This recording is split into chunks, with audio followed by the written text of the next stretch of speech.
जय श्री विष्णु। नमस्कार दोस्तों, स्वागत है आपका हमारे आध्यात्मिक संसार में। आज हम आपको सुनाने जा रहे हैं एक ऐसी अद्भुत कथा जिसमें छिपा है यह रहस्य, किस पाप के कारण एक शक्तिशाली नाग को अंधा होने का श्राप मिला। यह केवल नाग की कहानी नहीं बल्कि हर उस मनुष्य के लिए चेतावनी है जो घमंड और अधर्म की राह पर चलता है। तो आइए बिना देर किए आरंभ करते हैं यह अद्भुत धार्मिक कथा। बहुत समय पहले जब पृथ्वी पर सतयुग का आरंभ हुआ ही था, नदियाँ स्वच्छ थीं, वृक्ष हरियाले थे और आकाश स्वर्णिम किरणों से नहाया रहता। हिमालय की गुफाओं में तेजस्वी ऋषि ध्यान लगाते और देवता भी समय समय पर पृथ्वी पर अवतरित होते। उसी युग में नागलोक का राज्य भी अत्यंत विशाल और वैभवशाली था। नागों के बीच सबसे शक्तिशाली और तेजस्वी नाग था कृष्णनाग। उसकी चमकती काली देह और मणि से निकलने वाली रोशनी रात के अंधकार को भी दूर कर देती। देवता भी उसकी वीरता की चर्चा करते, लेकिन जहाँ तेज और सामर्थ्य होता है वहाँ अहंकार का अंकुर भी अंकुरित हो ही जाता है। कृष्णनाग को अपनी शक्ति पर इतना गर्व था कि वह देवताओं तक को चुनौती देने लगा। वह कहता, त्रिलोक में ऐसा कोई नहीं जो मुझे पराजित कर सके। मेरी मणि की आभा सूर्य को भी मात देती है। उसकी यह बातें अन्य लोगों को भयभीत करती, किंतु कोई उसका विरोध करने का साहस न कर पाता। एक दिन की बात है, महान तपस्वी ऋषि कश्यप अपने शिष्यों के साथ नदी के तट पर यज्ञ की तैयारी कर रहे थे। यह वही कश्यप थे जिन्हें देवताओं और नागों का पिता माना जाता है। यज्ञ में नागों की उपस्थिति आवश्यक थी, क्योंकि जल और पृथ्वी के संतुलन में उनका भी योगदान है। ऋषि ने संदेश भेजा, कृष्णनाग तुम नाग वंश के प्रधान हो, इस यज्ञ में अवश्य आओ। यह धरती और आकाश के कल्याण का महायज्ञ है। लेकिन गर्भ में अंधे कृष्णनाग ने यह संदेश सुनकर उपहास किया। वह गरजा, मैं क्यों किसी यज्ञ में जाऊं? मुझसे बड़ा कौन है जो मुझे बुला रहा है? ऋषि भी मेरे सामने कुछ नहीं। उसने संदेह वाहक को लौटा दिया और कहा, ऋषि को कह दो नागराज कृष्णनाग को किसी यज्ञ की आवश्यकता नहीं। सूर्य भी मेरी मणि से प्रकाश पाता है। ऋषि कश्यप यह सुनकर शांत रहे, किंतु उनके शिष्य क्रोधित हो उठे। उन्होंने कहा, गुरुदेव यह अपमान है, इसका दंड मिलना चाहिए। ऋषि ने उत्तर दिया, क्रोध समाधान नहीं, समय आने दो, अधर्म स्वयं अपने परिणाम को प्राप्त करता है।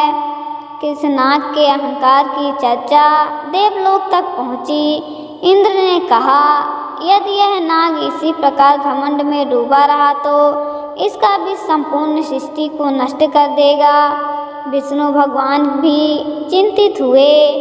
उन्होंने कहा, अहंकार अंधकार का बीज है। जब दृष्टि घमंड से ढक जाती है तो नेत्र होने पर भी मनुष्य देख नहीं पाता। परंतु विष्णु ने तत्काल कोई दंड नहीं लिया। उन्होंने सोचा, पहले इसे अपनी भूल का अवसर देना चाहिए। समय बीता, कृष्णनाग का गर्व बढ़ता ही गया। वह पृथ्वी पर उतरकर गांव में भय फैलाने लगा। रात में उसकी मणि की चमक दूर दूर तक दिखाई देती। लोग डरकर घरों के दरवाजे बंद कर लेते।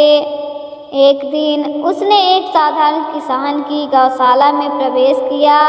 वहाँ की गायें भय से चिल्लाने लगी। किसान ने दीपक लेकर देखा तो उसकी आंखें चौंधिया गई। उसने विनती की, हे नागराज, यह गौ माता पवित्र हैं, इन्हें कष्ट ना दो।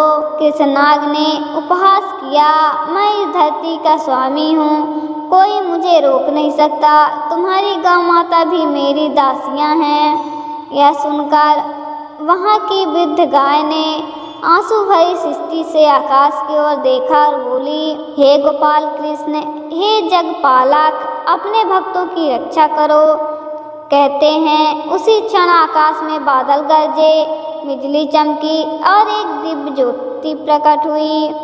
ज्योति से प्रकट हुए स्वयं भगवान विष्णु।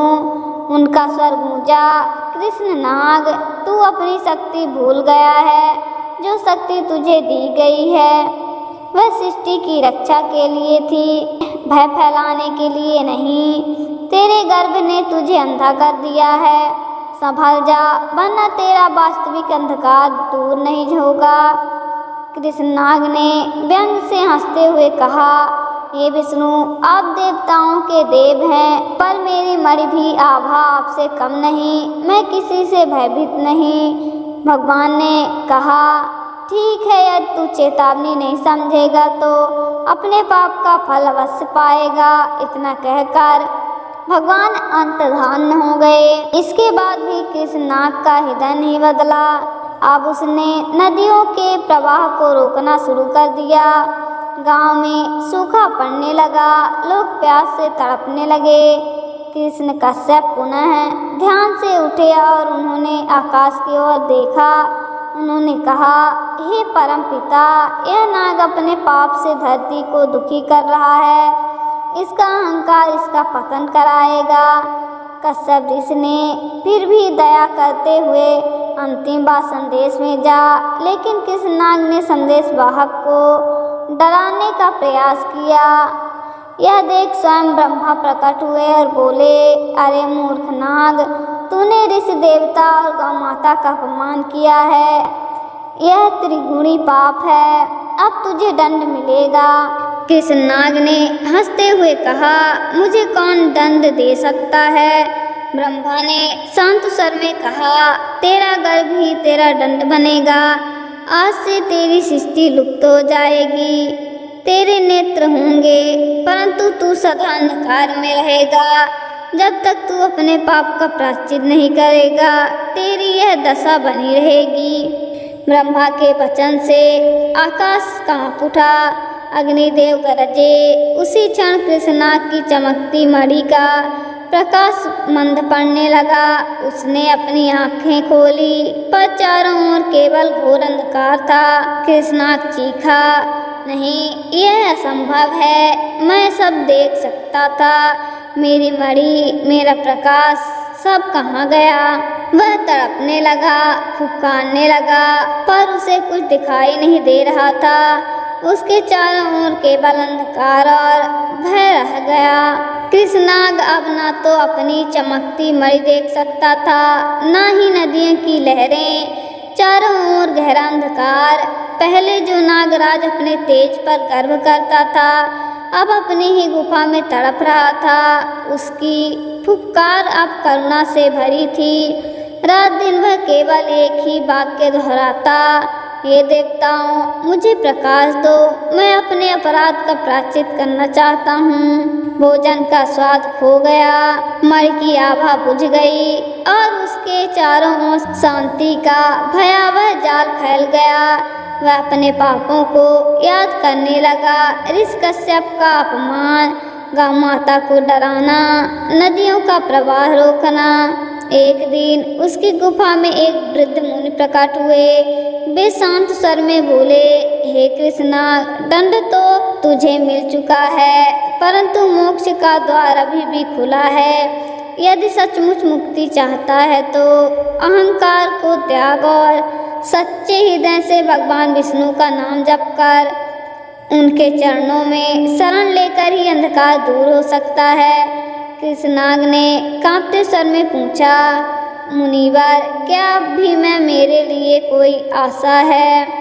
मुनि ने कहा, आशा तो हर प्राणी के लिए है, परंतु केवल कर्म और भक्ति से नहीं। तू हिमालय की गुफाओं में जाकर गंगा जल के पास तपस्या कर। जब तक तेरे मन का विष नहीं निकलेगा, तेरी सृष्टि नहीं लौटेगी।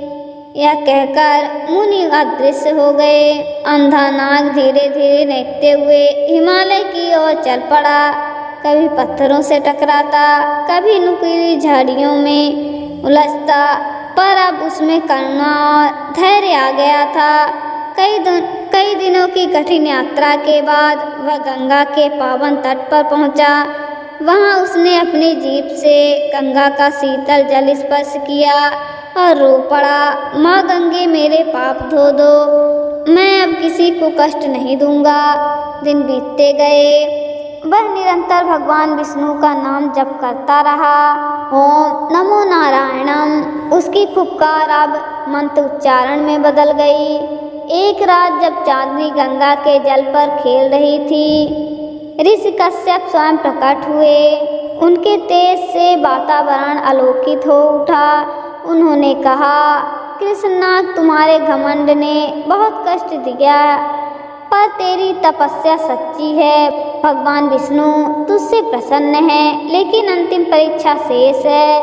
कृष्णनाग ने विनती की, गुरुदेव मैं हर परीक्षा को स्वीकार करूंगा।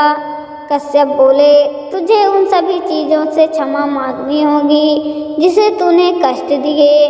गौ माता से, नदियों से, गांव के लोगों से, उनकी आत्मा तुझसे क्षमा चाहती हैं। कृष्णनाग ने कहा, पर मैं अंधा हूँ, मैं कैसे उन्हें ढूंढूं? कश्यप ने आशीर्वाद दिया, तेरे कान और हृदय ही तेरी सृष्टि बनेंगे, मन से पुकार वे स्वयं तुझ तक पहुँचेंगे। कृष्णनाग ने ध्यान लगाया और अपने हृदय में प्रत्येक जीव का स्मरण किया। उसने विनम्रता से प्रार्थना की, हे गौ माता मुझे क्षमा करो, हे नदियों मुझे क्षमा करो, हे ग्रामवासियों मुझे क्षमा करो। उसकी करुण पुकार सुनकर वही वृद्ध गाय अपने झुंड के साथ गंगा किनारे पहुंची। आश्चर्य की बात यह थी कि जब गाय ने अपने नासिका से उसे स्पर्श किया, कृष्णनाग को एक हल्की सी उजली रेखा दिखाई दी। गाय बोली, हे नागराज अब तेरे भीतर विनम्रता का प्रकाश है, मैं तुझे क्षमा करती हूँ। उस प्रकाश की रेखा ने उसके अंधकार में एक छोटा सा द्वार खोल दिया। उसके बाद गंगा की लहरें तेज हुई, मानो स्वयं नदी ने उसे आशीष दी हो। गांव के कुछ लोग भी वहां पहुंचे और बोले, हम तुझे क्षमा करते हैं, तू अब हमें भय नहीं देगा। तभी आकाश से शंखनाद गूंजा और भगवान विष्णु गरुड़ पर सवार होकर प्रकट हुए। उनकी चतुर्भुज मूर्ति गंगा के तट को आलोकित कर रही थी।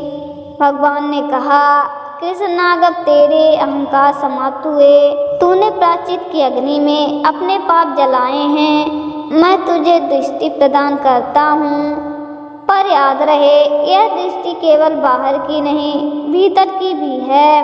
भगवान ने उसे शंख से अमृत की बूंदें उसके नेत्रों पर छिड़की। क्षण भर में अंधकार दूर हो गया। सूर्य की पहली किरण जैसे उसकी आत्मा तक उतर गई हो। कृष्णनाग ने आंसुओं से भरी आंखों से भगवान को देखा और कहा, प्रभु अब मुझे कुछ नहीं चाहिए, बस इतना आशीर्वाद दे कि मेरा आकाश सृष्टि की सेवा में लगा रहे।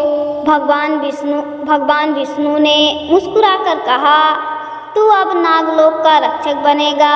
जहाँ भी गंगा बहती है तू उसकी रक्षा करेगा, लेकिन याद रहे अहंकार का बीज फिर अंकुरित ना हो, यही तेरा सच्चा वरदान है। उस दिन से कृष्णनाग ने अपने जीवन को सेवा में लगा दिया। वह गंगा के तटों की रक्षा करने लगा, वर्षा ऋतु में गांव को जल भराव से बचाने लगा। उसकी मणि का प्रकाश अब भय का नहीं बल्कि सुरक्षा का प्रतीक बन गया। लोग उसे प्रकाश नाग कहने लगे। ऋषि कश्यप ने आशीर्वाद दिया, जो भी इस कथा को सुनेगा वह समझेगा कि घमंड अहंकार है और विनम्रता ही सच्चा प्रकाश। दोस्तों, यह थी किस पाप के कारण सांप को अंधा होने का श्राप मिला की पूरी कथा। इस कहानी से हमें यह सीख मिलती है कि अहंकार चाहे कितना भी बड़ा क्यों ना हो, अंत में वह निराश ही लाता है।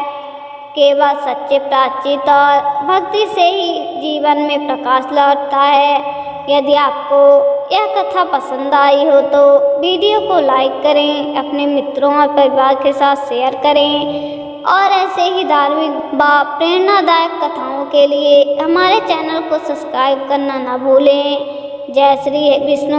मिलते हैं फिर नई वीडियो में।